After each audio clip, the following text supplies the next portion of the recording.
There is a lot of misconceptions when it comes to how did farmers vote. Of course, there was a large number that did vote to obviously leave the European Union, but there were also a significant number that voted to remain in the EU. In fact, the farming numbers were very evenly split, really, when you take, farmers as a whole during that referendum. Indeed, like most of the country, very much evenly split.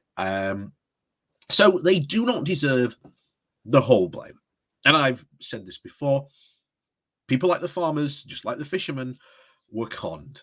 Look, the UK government had not and was not paying attention to farmers or fishermen at all prior to 2016. And unfortunately, people like Nigel Farage, as we saw with fishermen, certainly pre 2016, like I say, since the 2016 vote, Farage has never even gone to bat for the fishermen since then. He's done nothing to help them, hasn't campaigned for them, has effectively done nothing.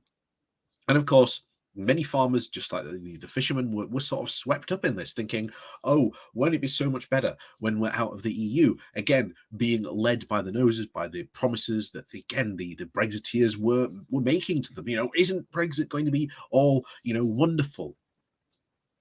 And of course, that wasn't the case. And absolutely certainly wasn't the case, as we are seeing very, very much now, just economically, regulations wise, that the Conservatives want to change. We've seen the new food review, which is going to sort of be coming up here. Farmers are very upset about that.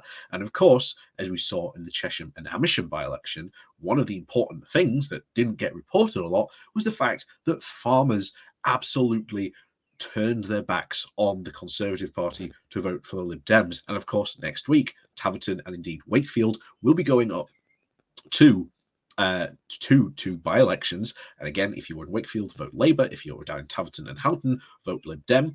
There are some interesting initiatives going on for vote switching. So if you are sort of a Lib Dem up in in Wakefield, but you don't want to vote Labour, but you want the Lib Dems to win down there, you can actually get in contact with a Labour voter. And basically what you'll say is, look, I'll vote Labour if you vote Lib Dem down there. That's a very good initiative. So go look that up. I think I shared something about it not too long ago. If I didn't, I'll try and find it and share it again.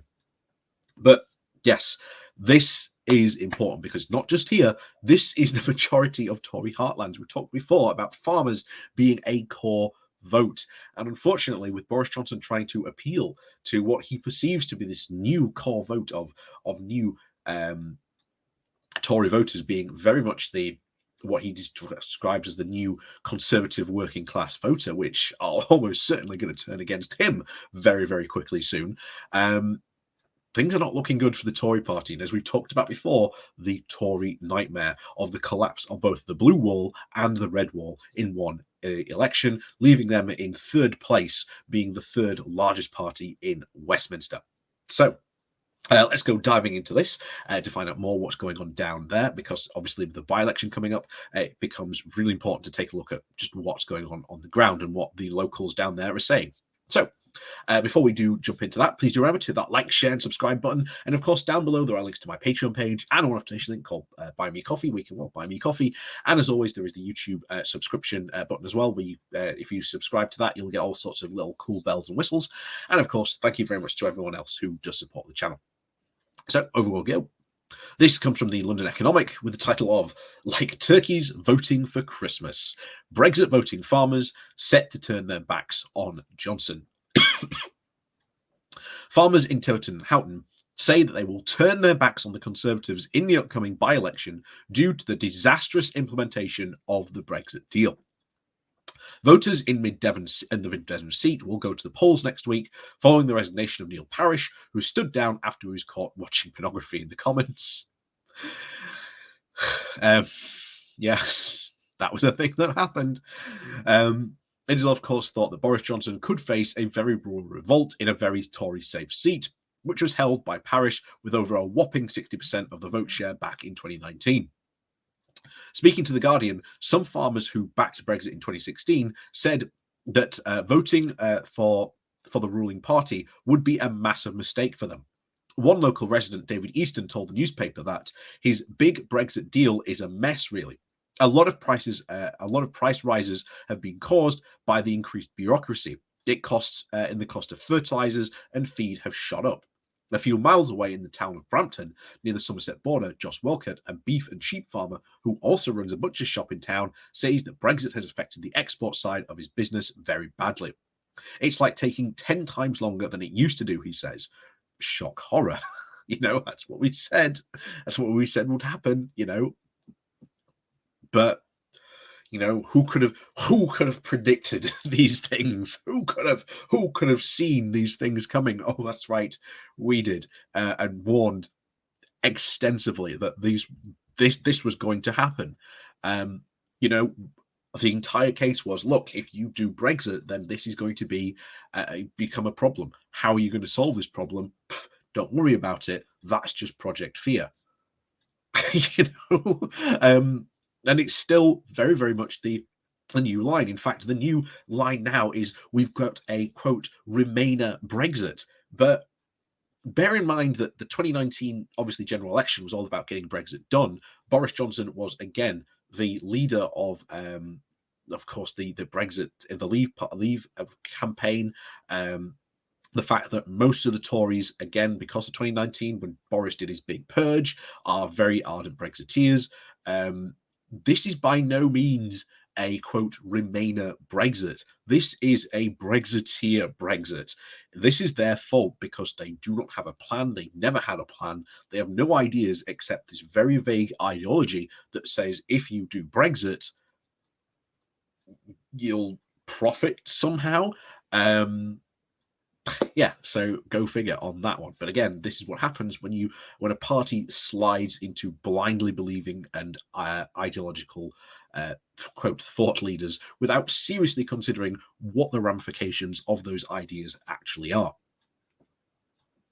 So farmers such as Westcott have complained that since the UK left the EU, there has been too much emphasis on them receiving quote public money for public good, meaning that payments for rewilding projects and too little for actually producing food. Prescott voted Conservative years ago, but will definitely not be doing so at the by-election. It would be like turkeys voting for Christmas, he says. But of course, the other thing that is going to upset a lot of farmers is the new food strategy. So the government's new food strategy has also been heavily criticised after it was leaked at the weekend. The National Farmers Union says that the government has, quote, stripped to the bone the proposals from the review into England's food system ahead of the expertise released of the plans today. The leaked draft of the food strategy was earlier branded completely half-baked and flatter than a pancake by the campaigners, which particular concern of the apparent rejection for a proposal of tax on sugar and salt. Ministers were again accused of concocting a blueprint for bordering on the preposterous, with a document suggesting that they will shun key recommendations from a major review of the food system by the Lyon restaurant owner Henry Dimbleby. The Cabinet Minister Michael Gove announced in 2019 that Mr Dimbleby would lead the review into England's food system to ensure it is, quote, safe, healthy and affordable for all. The review will also be aimed to investigate how the food supply system could help to restore and enhance the national environment and build a resilient and sustainable agricultural sector, and to try and continue to urban and rural economies.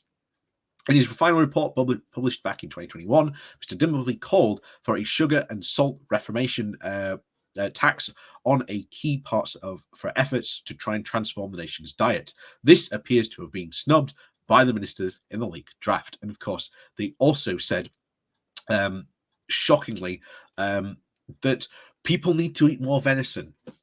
Don't know if you've seen the price of venison compared to, going down to your local Aldi. Yes, obviously meat prices have increased, but your basic sort of cheap meat, what was cheap meat is now obviously more expensive, but at least that is still technically cheaper than, well, a cut of venison. Go figure. And of course, remember, these were the people who were saying, oh, yes, it's just the elitists who are wanting you to remain. It's us Brexiteers who are with the little people. No, once again, this is populism coming undone at the seams.